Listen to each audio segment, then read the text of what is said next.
Yeah. Hi guys, Okay. Luke Jones here back for Darts Mad. This afternoon I've got a brilliant interview with the African warrior Devon Peterson. Thank you very much for joining us, Devon. How's the lockdown treating you?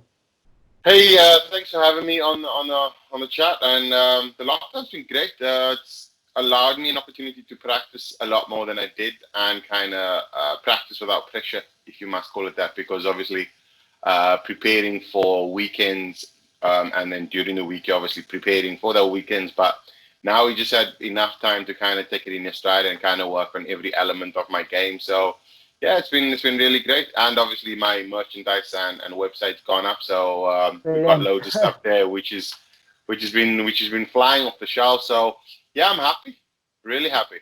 Yeah, well, it couldn't have come at the worst time for you, really, because you started the year, you was on fire. You, one game you averaged just under 112. You've averaged loads of games just over 100, and even the games you haven't been average 100, it's been high 90s. So when you start back now, what are you doing now to make sure you continue that form when we get going again? I think it's those averages. It's just testament to my hard work I put in before like probably 2.5 years of work, basically, Mm. and culminating in understanding my technique and just getting it right. And the only thing I have been doing is kind of just making sure that I'm more consistent in the sense of my technique and not making silly mistakes with the release and so on and so forth. So making it more consistent. I don't know if it's going to increase on my averages, but I feel a lot better about how I'm approaching the games and my mentality about it. So yeah, I think that the restart's going to be great. I'm feeling really amazing, and just looking forward to obviously playing some darts again. And how much has your work with Wayne Mardle contributed to your change in form, really? Yeah, it's Wayne's. The first time we met could have been 2 years ago, where we kind of mapped out the way in which I should be throwing and what I needed to remove from my game. And from there, Wayne was almost like a behind the scenes kind of Mm. consultant, where I would just text him and just find out, like, I'm doing this now. This is what I'm feeling. Do you think this is right? And then he would kind of give me his advice, and it's been continuous like that. So it's obviously my career has picked up and it's turned around, and I'm playing better than ever. Also with that is the hours I put on the board as well, and systematic practicing. It's not just before I used to just throw at the board. Now I exactly have a plan, a practice plan, and so on and so forth, which obviously help me perform better on the stage. Yeah. Obviously, you're well known now, a very popular player in the sport. But you come from a small darting nation in South Africa. How did you get into playing darts?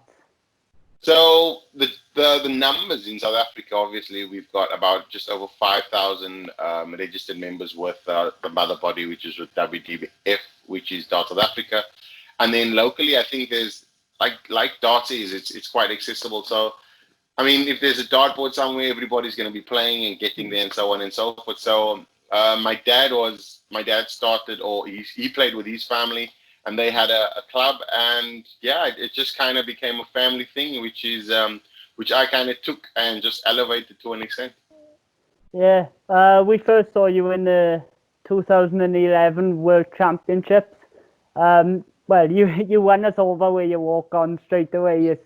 It's one of the most recognisable walk ons in the sport now. What was that experience like?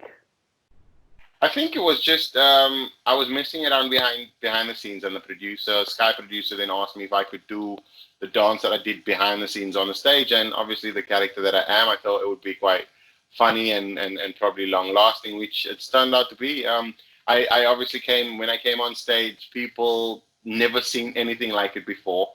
And when I popped and locked it was crazy. It was well received, and since then, it's become a thing, and people are trying obviously imitate it and kind of repeat it.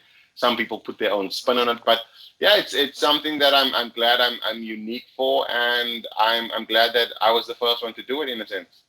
And what was it like playing in front of Alexander Palace crowd for the first time? It's an energy that you can't explain really. The only way I can explain it is if you were to stand in front of a massive subwoofer and put it on complete max volume and just get that energy kind of bursting into your body, that's exactly what it's like. And especially when you throw in the big finishes and when you throw in the 180s and stuff like that. Where I come from, our biggest crowd is probably 100 people, 150 people. So you're looking at, and that's obviously prior to when we're qualifying now, we get bigger crowds, and the events are a bit bigger now. But back then, I had no experience of playing in front of a massive crowd. But the big thing is all dart players will tell you just focus on the board or focus in your game and don't focus on the crowd. And it's easier said than done, but I'm lucky and happy that I was able to kind of conceptualize that and put it into practice in a sense. Yeah, you followed that up. You went to Q School in 2011. You obviously won a tour card. What's it like going from, as you said, playing in front of 150 people in South Africa, then going to the World Championships, and then you're mixing it with the best names in the world, the Phil Taylor, Van Gerwen, Gary Anderson.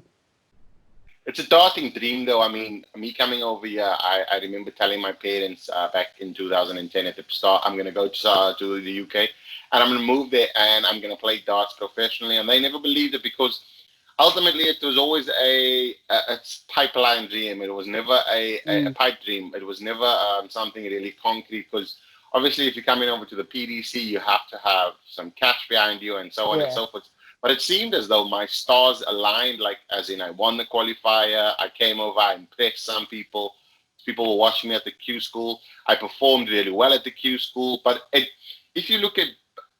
I go back the entire 2000, not even 2010, my preparation started in 2009. So I practiced really hard. I went through a massive slump. In 2008, I think it was 2009, I came back, and then 2010 was just a launch pad for me, and I was pleased and quite confident that I was going to qualify and win the tournament. So it all just lined up, and luckily for me, I'm still here. Yeah, and you've gone on to make 7 World Championship appearances as well, so that's no mean feat. Yeah, I think it's something that obviously people only see me as a dancer, and I can throw a bit of darts, but entertainer and character as well. But I think now people will start to understand that actually the bigger thing is actually me being a strong competitor, and besides having the great character as well as the dance. So yeah, I mean, now that I've been working on my game extra hard, I mean, hopefully the dance and the confidence and the darts all come into one, and I become this unique package that they can't hold back from any trophies. So is it, going on from that, is it important you start qualifying for more of the majors because then you can do your walk on and get your personality out there more? Yeah, well, I think a lot of people know about the personality now. They know about the walk on. I mean, it's quite well documented and recorded. So the big thing now is actually to mix up with the top professionals and actually get my darting ability across and showing exactly what I've been working on. And I think it came at the right time. I think the stop of COVID-19 came at the right time because I ended on a high, so my performances was high and everything like that. So I could then now hone my skills and kind of work it out. So I'm really I really want to make sure that I qualify for most of the majors because that's actually where you move up the rankings. And if I'm true and honest to myself, I really feel like I could perform in the top 16 or top 10 in the world, but I just needed to work on my consistency. And now that I've got all of those things, I just now need to put it into practice and push it and kind of perform when it's needed.